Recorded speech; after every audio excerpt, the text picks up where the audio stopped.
The Mad Max franchise gets reignited once again as Furiosa, a Mad Max saga, races into cinemas this weekend.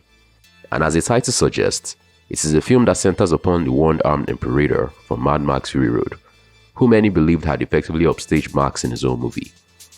But now that she has a movie all to herself, does it give any additional insight into what makes the character tick? Or is it merely another excuse to have a bunch of road warriors battle it out across the beautiful desert backdrop of the wasteland? Hi guys, Michael Abayomi here, and today I'm reviewing Furiosa, a Mad Max saga. The film takes place several years before the events of Mad Max Fury Road, in a post-apocalyptic future where warring factions battle for dwindling resources. It opens with a young Furiosa just before she gets abducted from her home in the Green Place, a place of abundance in an otherwise unforgiving land. But her mother doesn't give her up without a fight, even though it ultimately costs the older woman her life when they cross paths with the evil warlord, the Mentos. Furiosa soon finds herself property of anya-taylor of the Citadel, and there she begins the process of working her way up the ranks of his war boys, filled by a quest for revenge and a desire to find her way back home. After getting blown away by the sheer brilliance of Mad Max Fury Road in 2015, I was pleased to learn that the franchise was going to receive another entry. So you can imagine my disappointment when I also learned that this next entry will be taking the form of a prequel. Not that there's anything inherently wrong with prequels, if done right, but I would have preferred something that moved the overall story forward. And that same sentiment encapsulates my feelings coming out of Furiosa, a Mad Max saga. The first thing that caught me off guard while watching the film was its pacing and overall length. The film doesn't remotely match the kinetic pace and energy that made Fury Road so great, nor does it attempt to, as it instead focuses on fleshing out the backstory of its title character, as well as the world and lore that her story takes place within. In addition to revisiting the Citadel, we actually get to see the other strongholds of Gastown and the Bullet Farm this time around. But in its attempt to show us more of the world the film takes place in, the movie loses some of the mystique that made those places and the characters that inhabit them so memorable. And speaking of characters, we get quite a number of new and returning faces, as well as one specific cameo I won't spoil here. Despite receiving top billing, I was surprised to see that Anya-Taylor didn't actually make an appearance until nearly an hour into the film.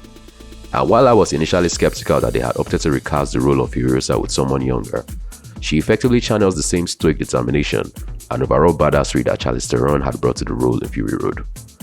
Chris Hemsworth likewise joins the pantheon of great Mad Max villains as the Mentos, a man that more than lives up to his name over the course of the film. He was equal parts terrifying and charismatic, and always a joy to see whenever he was on screen.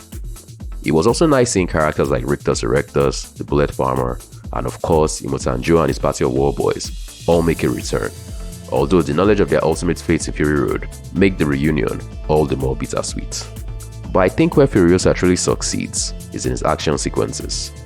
George Miller had already outdone himself with Mad Max Fury Road, a film that was shot largely using practical stunts with a sprinkling of VFX, and a lot of that remains the same here.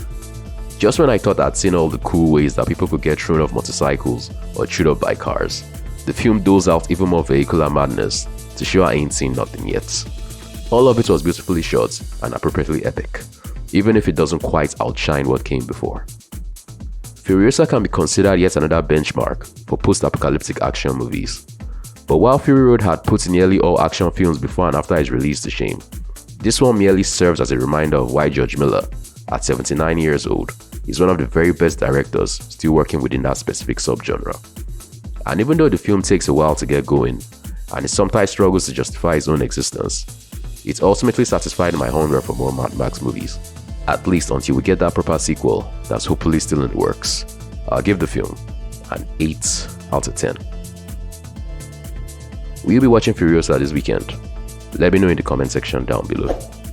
Don't forget to like this video if you enjoyed watching this review, and to subscribe to the channel with notifications turned on if you'd like to see more reviews like this in the future. And until the next one, this is Michael, signing off.